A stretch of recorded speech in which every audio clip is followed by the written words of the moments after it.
I had the opportunity to tell my story. Our guest, star of Dubai Bling, a TV show that in some parts of the world is really loved and other parts of the world people have strong opinions about. The star of the show is coming to talk to us today. We've got the one and only Zeina Khoury from Dubai Bling. The one and only Zeina Khoury. The one and only Zeina Khoury. My main motto was honesty. Like when you tell a client, oh, I'm so sorry, I don't know this piece of information. Let me double check and I will get back to you. He will trust you more than you saying whatever to try to divert him. The worst day of my life was coming back home with my tuition fee to give to my mom, because I would give it to my mom would start crying. How are we going to find the money to pay this? So bit by bit, I started hiding this and not giving it to her because I didn't want to upset her. How she built herself in the real estate industry after coming from literally nothing, and then the impact of going into reality TV and the benefits it brought to her business, because I think that's a really interesting aspect to consider. Welcome to the show, a friend of mine,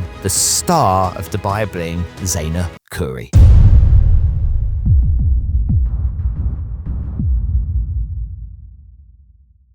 Hi everyone, and welcome to this episode of the show. Did you know that we were on 17 airlines around the world, including Etihad and Air Arabia?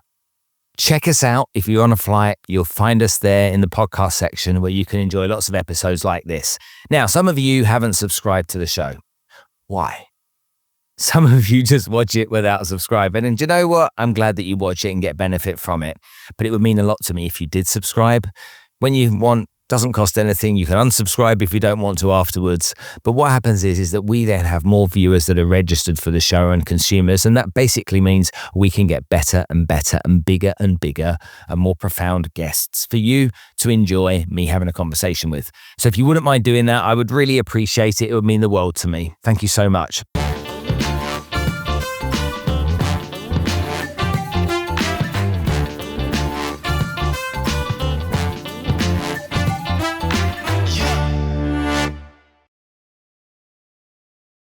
This episode is proudly sponsored by Allsop & Allsop, Dubai's leading and largest real estate brokerage. They've been in business for 16 years, and they have created 153 millionaires within their organisation. The top earners in the company are taking in over 10 million dirhams in commission annually. Now, has that got your attention? Because it gets better. If you're considering a change in career or you're looking for your next step, there literally is only one choice. Life at Allsop & Allsop offers unlimited tax-free earning potential and an unmatched high-performance culture that you'll find in no other brokerage here in the UAE. They're there because they're designed to unlock your full potential. Be trained by the best to become the best. You'll be working with a hand-picked team of real estate experts who really are the best the industry has to offer. There's no wonder they have the strongest retention in the industry. Are you ready to change your life?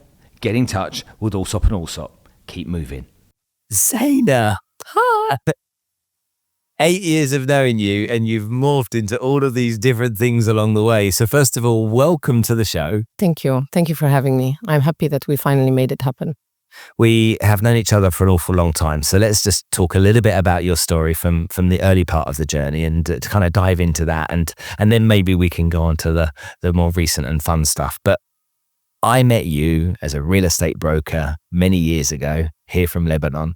Why did you move here? Was it just you saw an opportunity, or was it just to find something different to do? What was the reason for coming here? Honestly, I was forced to come here. I had graduated with a degree of banking and finance from university in Lebanon, Notre Dame, and there was political unrest in my country, and there was no opportunities basically. It's a small country with political and financial problems. My brother Alexei, who's older than me, he was already in Dubai. And one of his friends said, oh, why doesn't Zeina come and work in real estate? It's a booming industry. And I'm someone that wanted to be independent. So I wanted also to experience living in another country and leaving the family home and becoming independent. And I was like, okay, why not real estate? I didn't even know what the word means. In Lebanon, there's no concept of real estate industry, right? Really? Yeah, there was no industry called real estate. It's first of all, most people don't buy real estate in Lebanon for investment. They buy it for a need for them to live in, or if they're getting married and they're acquiring a property. And there was no concept of real estate agencies or real estate advisors or real estate consultants. Your hairdresser might tell you, oh, this building next door, there's an apartment that is available. So I had to even Google real estate. Wow. And so you came here, luckily you had your brother here. So did you just go and work for any company and just to try and get a job to learn the industry? So my brother's friend was heading sales at Tamir, a property developer back in the days. They have a lot of buildings in Dubai Marina, but they're no longer here. And he was like, we're recruiting right, left, and center. No, she doesn't have to have experience or anything. I came here, I applied, it didn't work out. And then I was referred to the developers of Palazzo Versace and D1 Tower, and they had other projects. And Palazzo Versace, definitely the name caught my attention. And I was like, yeah, why not? Let me try. I did like 3-4 interviews to get the spot because everywhere I went, they were telling me, oh, but you don't have any Dubai experience, let alone real estate experience. Yeah. You don't have Dubai experience. And when I first got here, all throughout my university and even school, I used to play basketball and make money. I used to do makeup adverts. So I used to model face. I was a face model. This is how I made my money. And then I went in and I was a reporter for the Stars with Rotana TV, which was like the Entertainment Tonight type of thing. So I've done all sorts of things. That was a side job to my university. And so when I came here, I was just someone that had worked in media, has a banking and finance degree, but no clue about business. Yeah. So I do understand why some people thought, oh, what's this profile? No, she might not be serious. Like, I understand, but I feel sorry for them.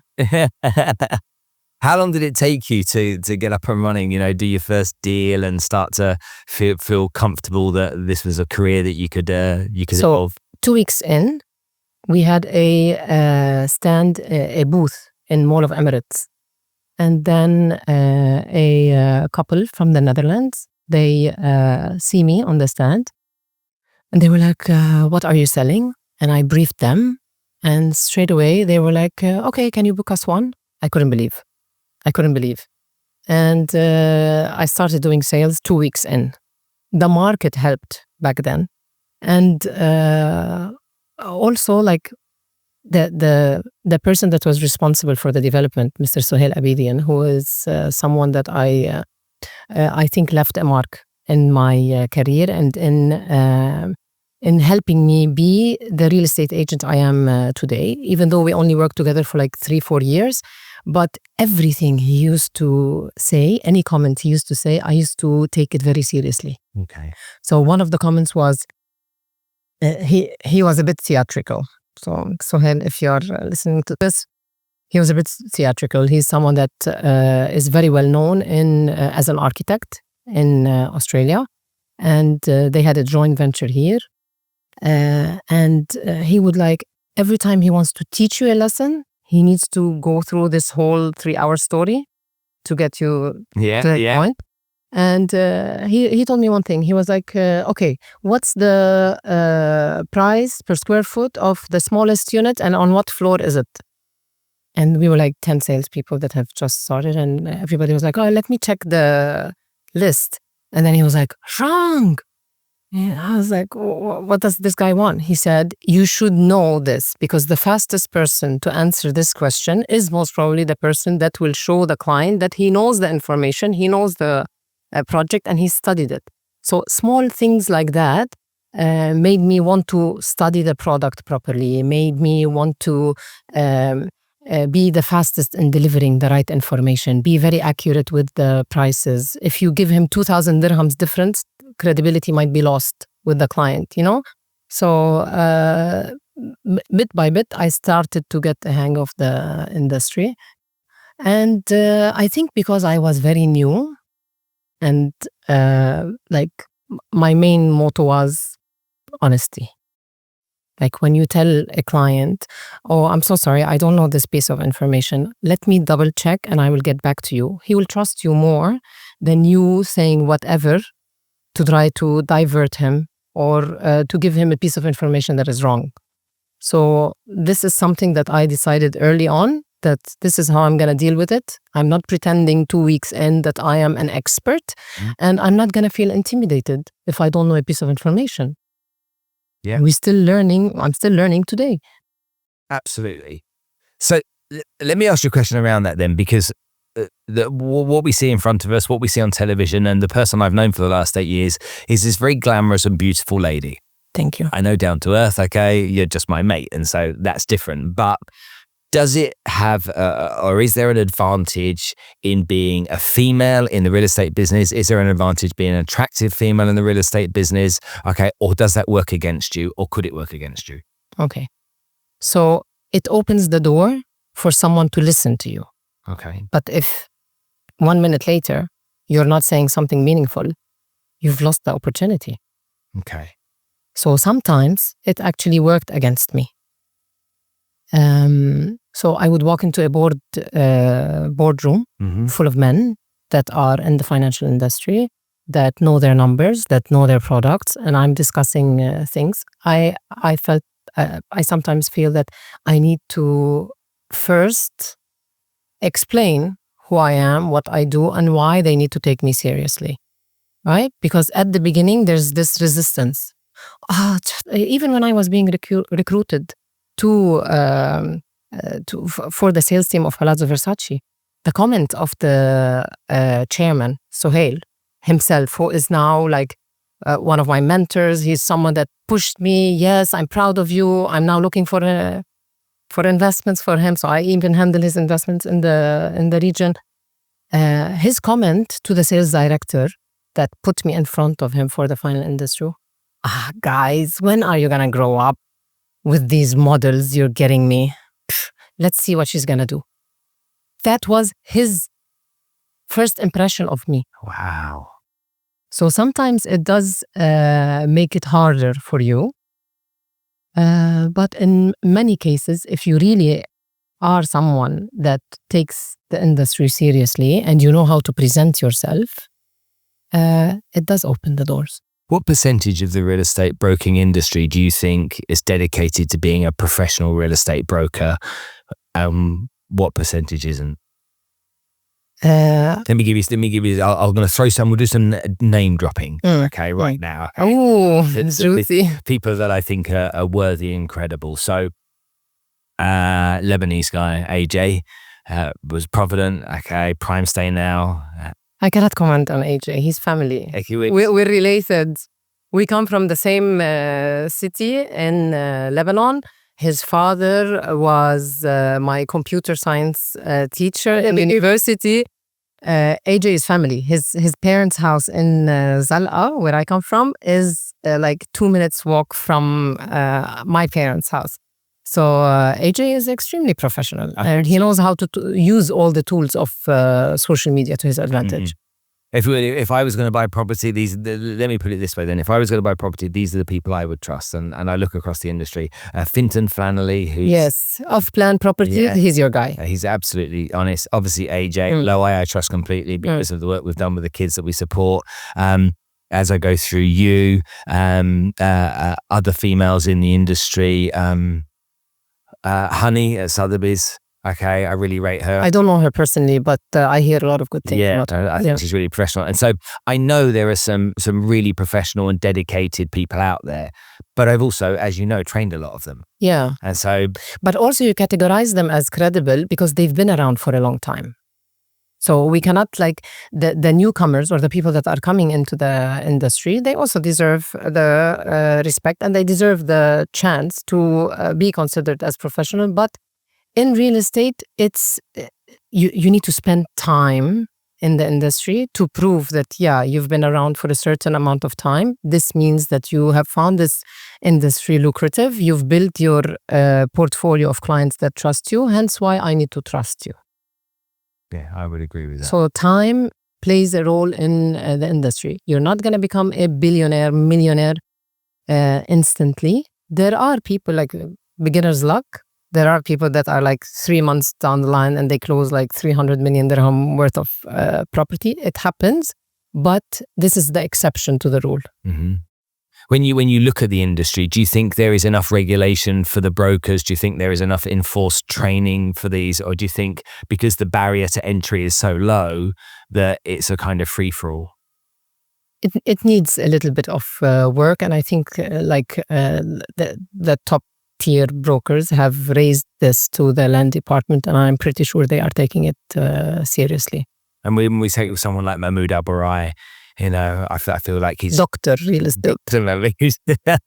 when I feel he's working as hard as he can to bring that as much as he can. Yeah, definitely. His efforts are very much appreciated, and his footprint on the industry is very. Are you? If someone met you in an elevator and they said, "Hi, nice to meet you. What do you do for a living?" Or what do you do? What is your elevator pitch? Because you've got these varied things going on in your life. So I'm in an elevator. Okay, hi, nice to meet you. What do you do? What would you say? So before Dubai Bling, it would be, hi, I'm Zeina Khoury, and I'm a real estate expert in the UAE. Okay. After Dubai Bling, it would be like, know who I am. after Dubai Bling, they'll actually be like, oh my God, Zeina, is it scripted? Is it not scripted? Did they really throw the coffee? Yeah. There was an interesting podcast I was listening to the other day about how people, when they're exposed to others, okay, for a period over time of up to 7 hours. So like, for example, you and I know each other. Let's say we were in a big conference and we were at one side, I was at one side and you were at the other, and you saw me, okay, or I saw you. I'd be like, oh, there's Zeina, I better go say hi, yeah? People, when they consume other people's content, as in you on the television or you and I on social media, if they get the same 7 hours of exposure, they think they know you in the same way. Yeah. And so you don't know who they are because you've never met them before, you haven't seen them, but they feel they have a relationship with you. Yeah. Have you noticed that since the TV show where people think they come up to you, I know you, and almost They now judge me before they even know me, or give me the opportunity to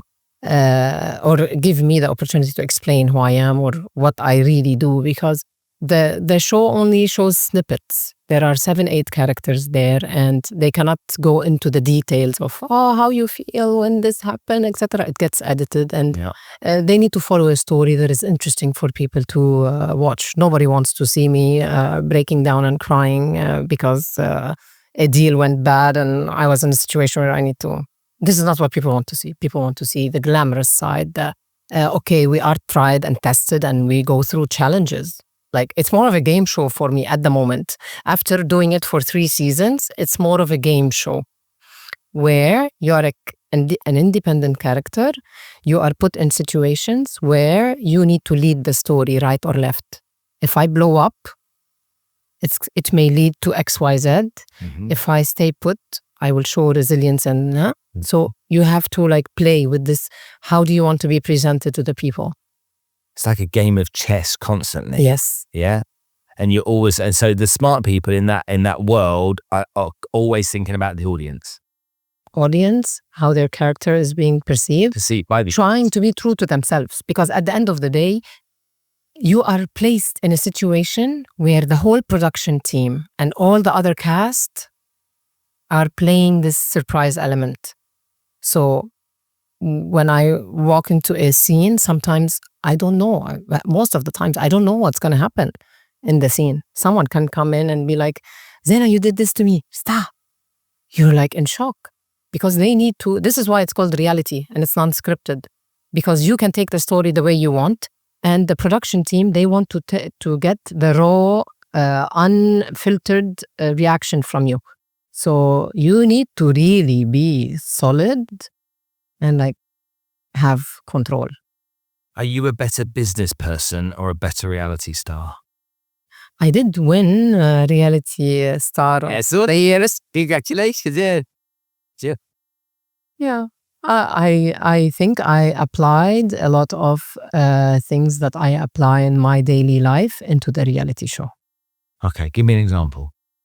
you are dealing with a client and they are unhappy or entitled, or they believe they are the customer and the customer is always right. And you need to absorb them. You need to react the right way and think of the end result.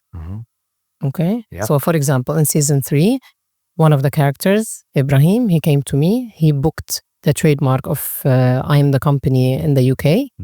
For 90 quid, yeah.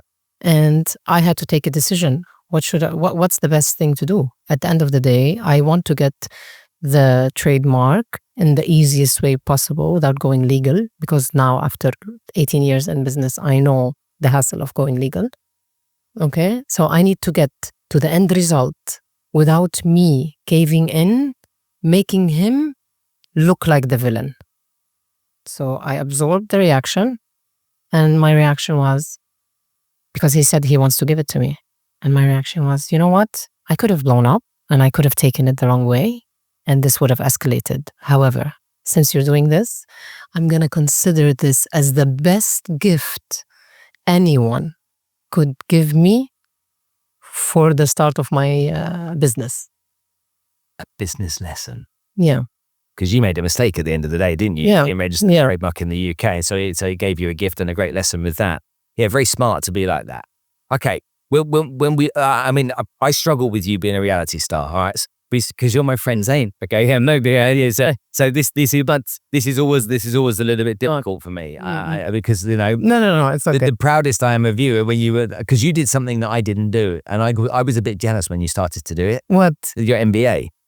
Okay. So when you said you were studying your MBA, I was like, that was on my list to do, and I didn't do it. I put that to one side, and I could have done it, and I didn't. So I was pleased for you, but a bit inside of me at the time was like, darn it, Spence, you should have done it. So I know you as this person. So when I look at you as a business person first. I look at you as a real estate broker, and so that's the kind of angle I come from. When you think about how this world of reality television thing has collided with you and your life and you being a business person, what are the 3 best things that have happened, and what were the 3 things that really actually aren't that great about it? Can you give me some? Okay. Because I've been asked. First of all, just so you know, I've been asked to be in a reality TV show. Okay, and my instant reaction is like, hell no. Oof. Okay. My instant, but that's an uneducated reaction. So yeah, educate. Okay, so first of all, it didn't come. It was not something very weird to me because I have done some work in media. Yeah. So I knew that this, like, media work, I'm extremely natural when it comes to media. Like, I've done like, natural is that I don't have fear of the camera. Yeah. I do not take on a different personality, so I'm not acting. I am myself. Yeah. So I've worked in media. I was a reporter. I have done 2 grand TV shows. One of them got an award for being the best game show in the UAE. Another one was the biggest production in MENA, Arab Gladiators. I don't know if you've heard about it. Okay. Why are you laughing as you say that? Yeah, because I'm like in a cat suit and I'm like, I have fire behind me and I'm like with the eyeliner and all of this. So I knew that I wanted this, and I was watching Selling Sunset and I saw all of these fabulous, glamorous ladies highlighting the fact that they are in real estate, and I thought about it. Okay, I feel that I want to do this. And this is how it started. So the best 3 things about it. Okay, best 3 things about it is, 1, I had the opportunity to tell my story. I am someone that doesn't come from money. And my parents spent everything they had on giving us an education. Okay? And telling my story, I have inspired a lot of people that do not come from money and that are working on their skills and needed a bit of a push or needed hope to see someone else that has actually made it without having all the facilities that other people are privileged to have, because having an education is a privilege. coming from a family where everything is provided is a privilege. So telling my story was the most important thing that I got out of Dubai Bling. Second, it anchored me as a real estate personality in the market. So now I have a certain level of credibility that people perceive, like their perception, my perception in the market. Okay, she's not just a pretty face. If they think I am pretty, she also knows what she's doing because Netflix says so. Okay, so the credibility part of it. Three, it gave me an online community that I am forever grateful for, because it empowers you in any journey or any business idea you would want to pursue. It's an extremely powerful tool, and I do not take that lightly. And I feel extremely responsible in what type of content or what products I would be promoting, and I try to keep it as real as possible. These are the best three things. Worst three things is that during the filming, it is an extremely stressful journey. We are not there as actors. My name is Zeina on the show. It's not Natasha, and I can go around and say, oh no, the writer made me do it. No, you are totally responsible for anything that comes out of you or any action that comes out of you. So it's a stressful journey, and it's also dangerous because sometimes you don't have enough time to explain yourself. Why did I say that? Because off camera, she told me this, that. So my reaction was exaggerated. You don't have the chance to tell this to people. So sometimes a strong personality may trigger the audience in a certain way. Another, not bad thing, but what's like wearing me down a little bit, like it's like Heavy. is something that is a bit heavy, is that there's a saying, never meet your stars, or never meet your heroes. Yeah. Like I always feel like okay, there are a lot of people that saw the show, and they think of me as this person that knows it all, that anything she touches turns into gold, and she knows how to transform $300 into millions. After season 1, that was like the catchy thing that people walked away with. And then people were like sending me messages, Zeina, I have saved for 10 years and I have $1,000. Please help me transform it into millions. And I'm like, no. And I'm like, It's a big responsibility. yeah. And I started thinking like, I don't want people to, I'm not a magician. Yeah. I went through the normal journey of working hard, saving your money, investing it right. Sometimes I made bad investment decisions that didn't go well. I had a startup that I couldn't continue. The market was against me, or, it's like, I am not like, I feel this responsibility where I don't want to I don't want to disappoint them, that I'm not like Wonder Woman wearing my underwear over my, I'm not that. I can give you the advice based on what I know. And at the same time, I'm scared that if they see that I'm actually a normal person like everybody, that it would affect their dream or hope or the way they are inspired by this TV personality, which is Zeina on Dubai Bling. Another third thing is just like the attention on my kids, because they are very young. They're 6 and 8. And I deliberately didn't want them to watch the show because my daughter, she was 5 at the time. Someone showed her the clip where someone came into my office and they sort of attacked me. And she came to me and she had sleepless nights for some time. And she was like, every time I'm going to work, she'll hold on to my clothes on the door. And she's like, Mommy, don't go to work, don't go to work. And then when I had the conversation with her, she was like, I saw a video. Is this what you do? Is this what happens to you when you go to work? Oh. She was scared. That say that, just like this exposure with my kids. That's why I deliberately make sure that they don't get that much exposure, but it's almost impossible.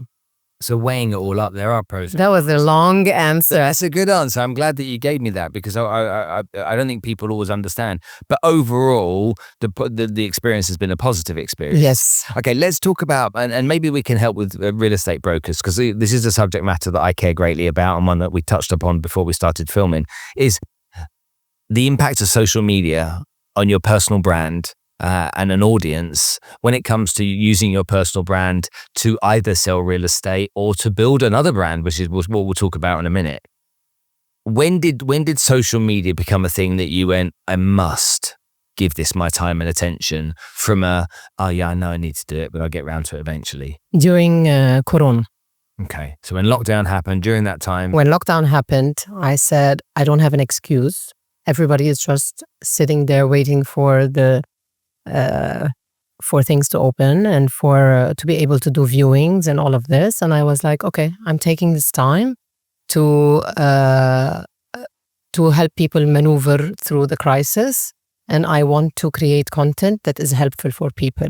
So it was a time where we were all stressed about money. We were all stressed about our jobs. There were salary cuts and all of this. So I created a show called Property Talks with Zeina. And I started addressing different issues that that people may be thinking about. For example, reducing your DIWA bill. I got a person that is like a specialist in reducing carbon footprint and all of this, and how to reduce your DIWA bill. I had an interview with Dr. Mahmoud Al-Bur'i on my platform. What's the future? What do you advise people to do in times of crisis, etc.? So I started working on that.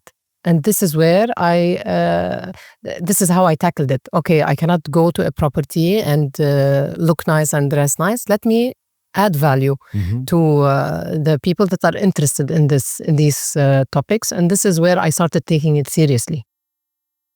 And do you remember making those first videos? Yeah. How did you feel? Do you remember the feeling? Feeling, it comes naturally to me. Okay, so maybe it's a bit unfair for you and I remember when I made my first videos. It was kind of like circa 2016. And I'm in the office and I've watched these videos and it says, make sure there's light on your face. And I'm, okay, good. And so I found this thing for my phone where I could stick it to the window. And the light was coming through the window. I'm like, wow, Spencer, you look good. And I've got the phone there and it's not portrait, it's landscape. And I've turned it on and I've got rada, some rubbish I've shouted out. And I've watched it afterwards and I'm like, not bad. Good. And I made another one and another one. And I walked around the office. I'm like, guys, this is easy. Anyone can do this. Thought I was amazing. I've seen those videos since and they're awful. Yeah. Absolutely awful. But I didn't fear. But what I did do in my office is I set up in one of the meeting rooms a mini studio. And I said to everybody, all you got to go in there is press play, or record, sorry. Just do a 1-minute introductory video on you. I'm going to leave it here for the next 2 weeks. So take your time, no rush, girls. If you need to get your hair and your nails done, I get it. If you film it and you don't like it, press delete and go again. Okay? Not even 5% of my office made a video. Oh. They were terrified. Yeah. Okay, I'm not made for videos. I can't do stuff like that. And so I've seen over the years some people, okay, maybe you and I have an unfair advantage, but a good example is Alessia. She would come to my talks so over and over again. I'm like, Alessia, you've got to get on social media. And she'd be looking at me going, I would rather stick hot needles in my eyes. She was terrified of the thought of doing it. I'm like, she's doing so well. She's doing well now. But if we go back to, it's that step. Yeah. And that kind of like surrendering to your fear around it. And the ones that have done that have gone on to create a great reputation or great recognition. People know them, they recognize them. Yeah, usually like people want they compare themselves to the top people or the people that they follow and they see. Well, they'll say you got 1.3, whatever it is, million followers on your Instagram. They'll go, but it's all right for you. Yeah. You did this before. It's all right for you. It's progress over perfection. Okay. So currently I find that my videos that are overly edited are not performing well. People like it when it's raw. And let's give people some understanding of what raw means. Hi guys, this building is la la la. If I make a mistake, I don't have to really like, oh yeah, and I'll just continue, and I'll just make it short and sweet. They should be prepared, but it should be casual, not overly edited and all of these things going behind you. Okay, every once in a while you wanna showcase what your marketing department can do. It's fine, but people want to. They focus on the message. There are a lot of people that are great salespeople, but because they want it to be perfect, they stop themselves from doing these videos.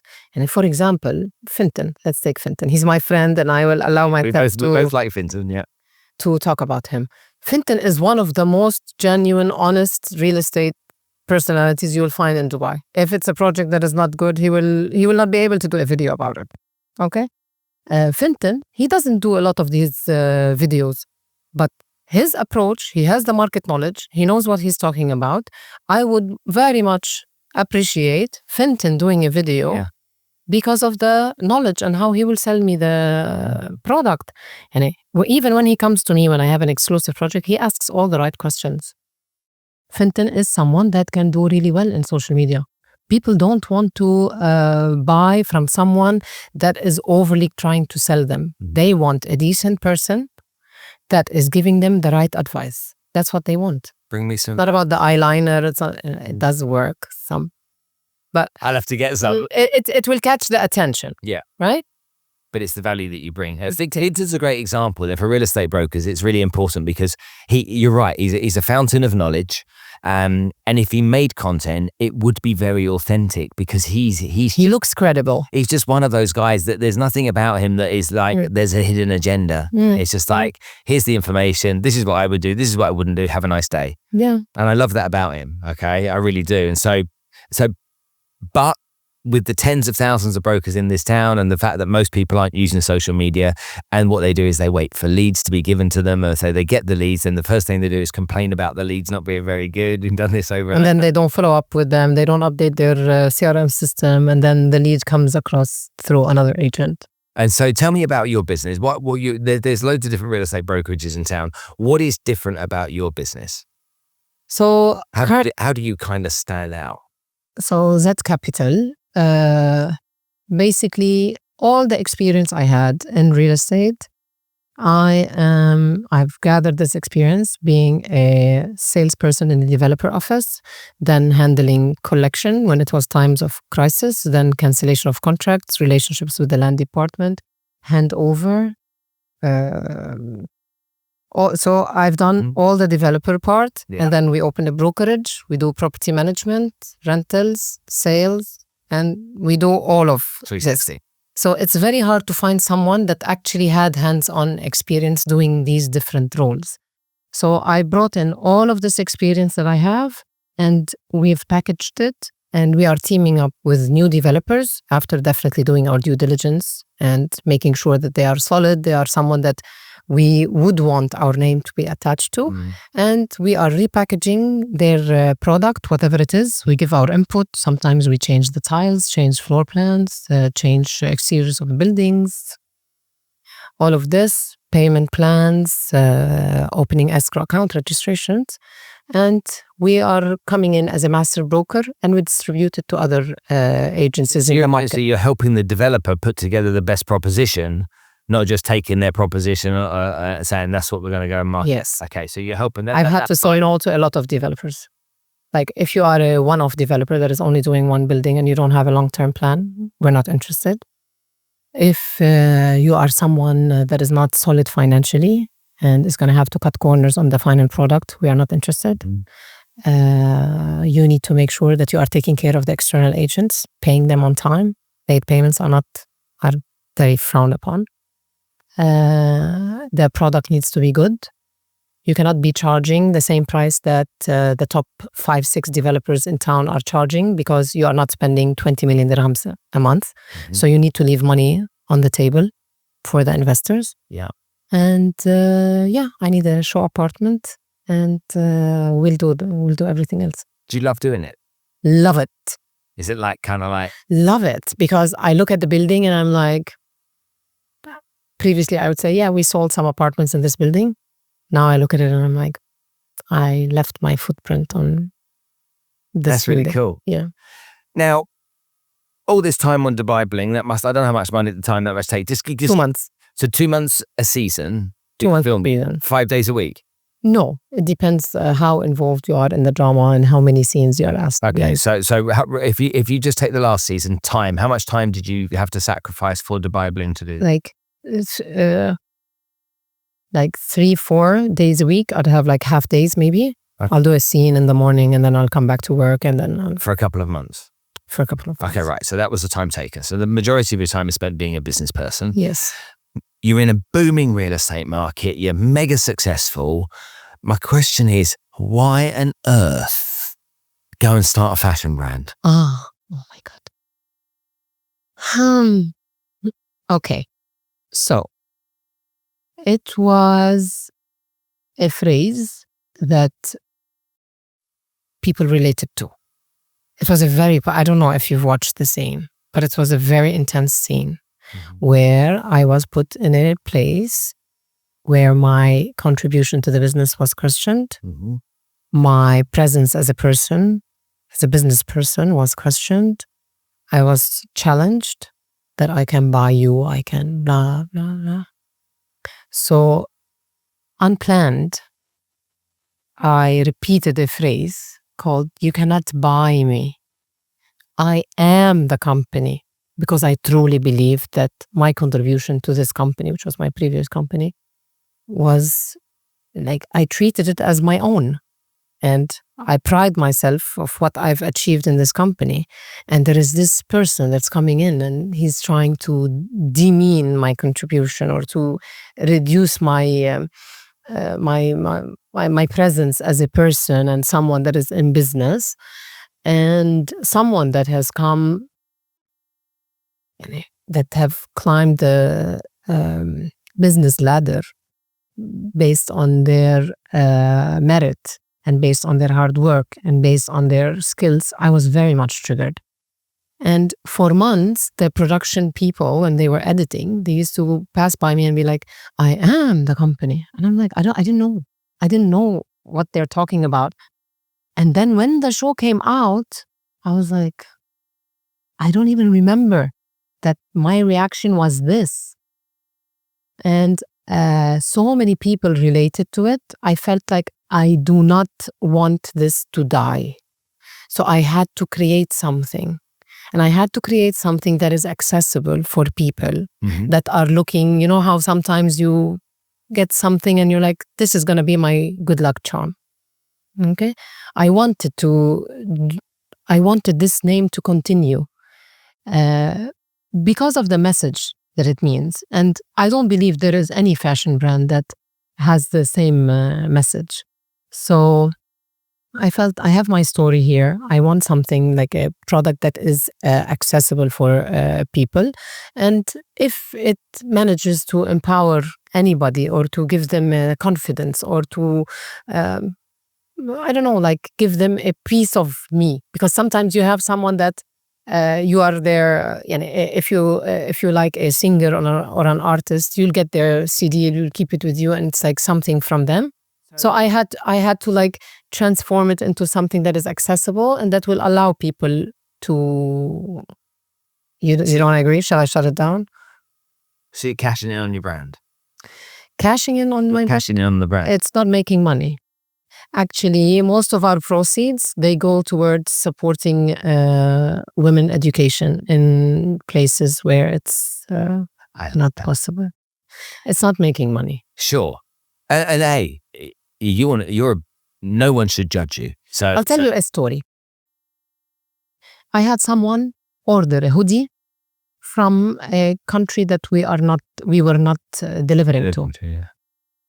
And I was like, just tell him, sorry, we are not delivering. The guy was like, no, please, I really need this hoodie. I'm going to try not to have tears in my eyes because it's like, it validated why I did it, why I did the brand.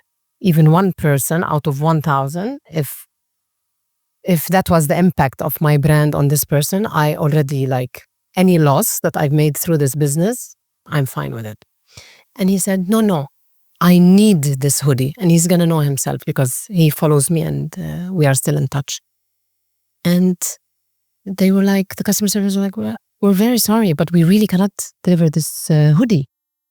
And then he sent a screenshot of his profile. He said, I'm X from X country, and I'm battling cancer, and I need this hoodie. Do you do this on purpose? You know? So I was like, wow. So even if it's not going to make money, if it manages to empower someone because they feel like it's a good luck charm or something, because I cannot physically be around, and I'm not saying this to say that, oh, I'm like this big superstar that is like has this impact on people. No, like I'm extremely humble. I've hung around with stars growing up, being in this reporter business, and no, they are normal people like everybody. But to be for someone that is battling cancer, and he opened this account and it was a private account, and he sent pictures of him doing the chemotherapy and the radiotherapy and all of this, and for him to feel like, I need this hoodie, I was like, okay, please send him the hoodie. Have 100 hoodies. You can have whatever you want. Yeah, I get it. It meant so much. It's interesting the impact you have on people that you don't even know. Yeah.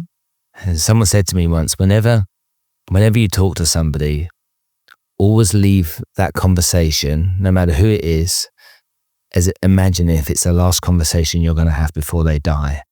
And remember how you're going to make them feel in that conversation. And it makes me think about every time I have a conversation now, or always have a nice ending to any conversation, no matter how difficult it is. That's beautiful. So I know you are a business person, and I know if we go through the numbers, you'll be like, Zeina, you're just like, this is taking away from your real estate, and probably it's not a venture that you should be like putting that much time. But at a point in time, like I feel now, what's the difference between 30 million, 50 million, 70 million, 80 million, 90 million? As long as you are convinced and content and happy, it's no longer about the money. Now it's like most of my time is spent on nurturing new talent into the market. The best thing that happens with me running the company is seeing people that 6 months ago, they came to me, they asked for 5,000 dirham advance on commission, and they are today buying their first, second properties in the market. This is fulfilling. Because to be honest, and I think a lot of the people that are heading real estate companies in the UAE at the moment might agree. If I shut down the office and I keep my 3-4 performing agents and myself with an accountant, a receptionist, and a video person, and a social media person, I will make more money. Agreed.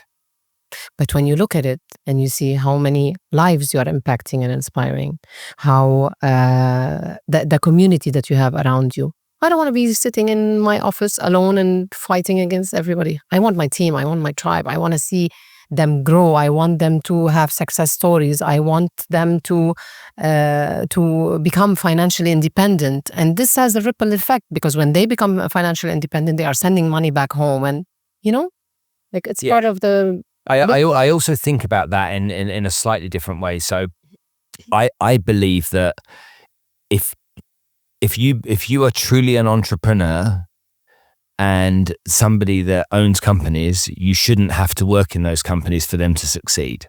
So if you got rid of everybody and you just kept your 2 or 3 best agents and a videographer, you'd probably still be needed in the business every day to make sales and make money. And think about being on a mission. I'm on a mission to help people become financially independent. Let's just say that's the mission. And your channel to do that is to recruit people into the real estate industry, teach them that, and let them go on and become successful, but also help your business become successful along the way. If we're mission-led, then it's so easy. because none of it is a chore, none of it is a hassle. And we know statistically not everyone's going to succeed. We know that not everybody has the same desire and passion and commitment. But when you see that person, and I know you've seen them, and they look at you and they've got their fire in their eyes and they're like, I want this. Okay, I won't let you down, Zeina. All right, just give me a shot. Those people, they're people like that. They fire me up like nobody's business, because it's just great to be around people like that. But as an entrepreneur, you've got to get to a point where you're not needed in your business so that you can, and also the other people in the business need to grow as well. You know, someone said to me one day, just hire really good people and get out of their way. You know, get really good people and just get out of their way, because you brought really good people in. Let It's them. a bit hard in our industry. Well, you're in an interview. At the end of the day, I said to Lewis Alsop, I said, what industry are you in? He said, real estate. I said, what industry are you really in? People. He said, recruitment. Recruitment. Okay. Recruitment I'm a training. recruiter that just happens to work in real estate. I built a big financial services company. What business was I in? Financial advice. What was I really in? Recruitment. Yeah. Okay, we were recruiters. We were recruiting people. That was the primary objective. Whether that's in-house recruiters, agencies, no matter what, you want bodies. True. And so I think that your industry has lots of ambitious people that want to do well. I think across the industry, there's quite a bit of mistrust as well. And there's also a few megalomaniacs out there, and a bit of control that people like to have. But I think if you look at any really successful entrepreneur, any billionaire entrepreneur, even if you take Firas or Abdullah or from Driven or Rick to some degree, but Lewis and Carl, they're not in the business. They work on the business. In the business every day, they're no longer there. And I think that's where you have to get to eventually. And the good thing is, if you've got really good people, Yeah, but Lewis is lucky, for example, because he has family that is working with him. His brother. Yeah. So you find that most of the setups that actually worked, it's 2-3 people coming together and working on it. So if you are the only person that is on top and you are recruiting other people, it is challenging. Have you ever thought about having a really good partner? Was that part of a process you may have had along the way? I did think about it, but I never found the right person. And now I'm at a stage where I've had issues with previous partnerships, like as in not working partners, but like silent partners and stuff. And now I'm like, no, I just want to be alone. I do not want to be the biggest real estate company in Dubai. I want to be a boutique agency that has a nice group of people that are all making money.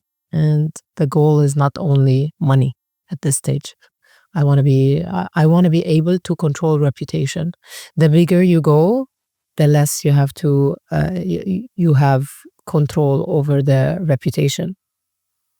Okay, a couple of questions from the team. Let's get these out in case we... Yeah, you're making an excuse saying it's from the team. Just ask me whatever you want. The team sent it. This is what they sent. Okay. And they put my picture here. You confirm you know which... This is from my mum. My mum says you have wonderful eyes. Anyway, thank you. Some of these questions we've been through, but a couple of them I want to really try and get out and get some good answers to. If you had to attribute your success to one core value or principle, what would it be?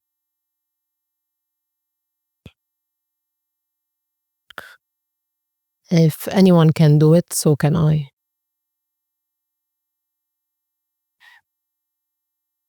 I don't think people, when you explained at the beginning of this conversation about where you came from and your upbringing, I don't think people have the tiniest idea.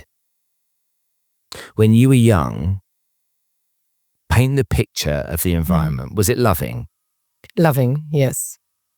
Your parents had no money? My father was an entrepreneur. He was in the construction business. And he is one of the smartest people I know. He did not finish school, but he was always the most informed and most curious in any room. Like, people used to call my dad because he would wake up at 6 a.m. By 7, he had already read all the newspapers. He knows every single piece of news that is happening around. So he was extremely good looking. So he valued a lot education because he did not have the opportunity to have an education. My father, if he was equipped with education, with the raw, natural, like IQ and EQ he had, he would have been one of the biggest businessmen in Lebanon. So he was in the construction industry, and then Lebanon went through a few internal wars and devaluation of currency. And then he, as a contractor, he'd put his money in a project, and then something would happen and they would not pay him and he would be liable.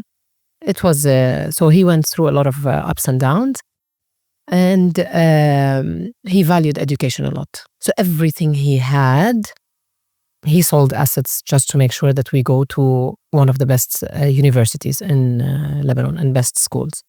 And I promised myself early on that I do not want to need anybody financially in my life.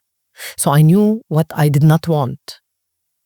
People usually ask you, did you know what you want? Yeah. I knew what I didn't want. I did not want to need anybody financially. I'm never going to run But I remember a time where,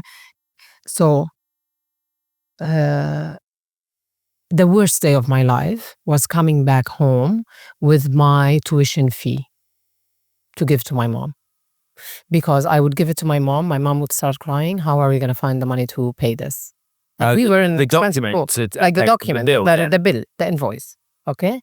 So bit by bit, I started like hiding this and not giving it to her because I didn't want to upset her. And then they would have to call asking for the money. And she's like, why didn't you give me this? And I'm like, because I knew you were going to be upset or whatever. Or even Wow. right before I came from Lebanon to Dubai. In Dubai, for you to do your visa, you have to give your certified certificate. Yeah. They will not release my certificate because I had $4,000, $5,000 that was still pending on my last tuition. So I had to sell the car, pay the tuition, get it accredited, come to Dubai with $300, which is what people were like, it caught their attention in the first season. Because I said I came to Dubai with $300. I did come to Dubai with $300. I had to sell the car that I had, which I brought from working as a reporter at $750 a month. And this is how I came to Dubai. So I did not have it easy, but at the same time, my parents did their best. And the best thing they did was invest in our education. My brother now is a general manager for a multinational company that deals with like these biggest brands in Saudi. My other brother is also one of the leaders of a logistics company in Saudi. We've all done one for ourselves. We've done investments, but all three of us are extremely hardworking because it didn't come easy. So people that are thinking, I want to go into real estate because it's a fabulous industry, it is not the video of a pretty woman showcasing an apartment. It's not it. You need to know your numbers. You need to be high on EQ. Get listings. You need to get listings. You need to work on referrals. I hear you all the time in your podcast, stop cold calling, work on referrals, etc. I do listen. Someone who went in. Yeah. So, and it's true. But there's no easy way to do it. Okay, one off, you get one contact that has like all of this bank of referrals and you use it up. But if you have not given them the right advice, they're not going to come back to you. Agreed. And you've become a seasonal real estate agent. There's a strong belief I have Hits me. that, so when I was 7 years old, my parents got divorced and my dad went bankrupt. And my mum had to bring myself and my sisters up. And she worked 3 jobs. And I saw this woman, glamorous, elegant lady, working 3 jobs. At the age of 7 years old, I would walk 2 kilometers home from school before she would come past in the car to pick me up. And I just saw this woman work really hard and put food on the table and put a roof on our head. I look at people in business nowadays and I hear people talk about the gender pay gap. I hear people talk about women in business. It's not fair. Things are male dominated, blah, blah, blah, blah, blah. All this kind of rhetoric that I've heard over and over again. And I call bullshit. And the reason I call bullshit is that if you and I wanted to start a tech startup today, or we wanted to start a real estate brokerage today, or we wanted to open a garden center today, you and I have exactly the same opportunity as each other. No. We have more. Women are more emotionally intelligent than men. Sorry to say that. I don't like it when women talk about inequality.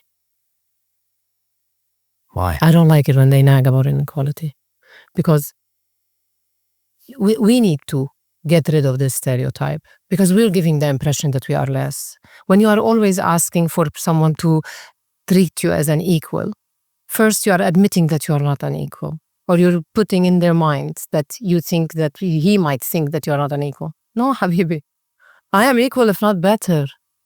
Sorry to say that, like, this might sound a bit arrogant and this might push some wrong buttons, but no, I believe women are more emotionally intelligent.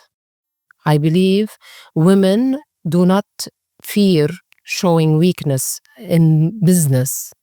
And a lot of men come up to me after being on my team and they say, they see the human in me.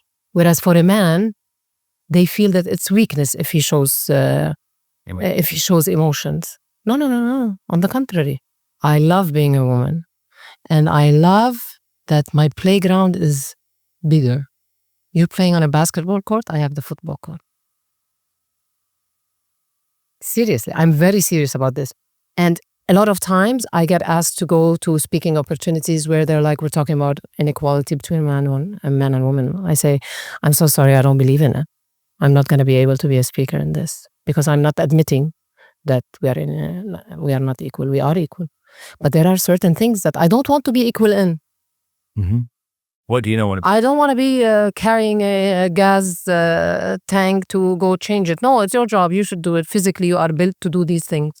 And emotionally, I am built to when my kid falls and they want their mommy. We complement each other. We're not in competition here. No, you're not better than me. And I believe women, if they get rid of this conviction and stop even leaving room for this thought in their mind, they will not be compared to men and like female male. Zeina. Not very expected answer from my side. Brilliant. Yeah. So, because I agree with you. My mum would say when I was younger, you can get a man to do anything you want him to do. And I was like, what? She said, you can. You look so hot doing the dishes. You got. See, it's our EQ. Yeah, exactly that. I remember that I've told this story before, but the first lady I made a sale with, I was her trainee. Her name was Jackie Martinelli. Very glamorous Italian lady with like a long pencil skirt and a business suit. And I remember we were in a meeting like this. I was this 18, 17-year-old kid, didn't know anything. She was sitting opposite the guy that was the prospect. And she moved her chair and went and sat next to him. And she put her hand on his knee and she said, when do you think we should go ahead and do some business, Robert? And he went, no.